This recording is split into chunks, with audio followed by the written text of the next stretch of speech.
وشاهد ومشهود قتل أصحاب الأخدود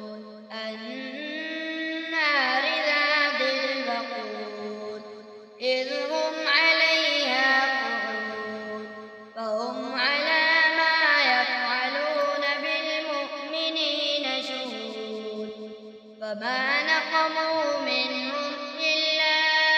أن يؤمنوا بالله العزيز الحميد الذي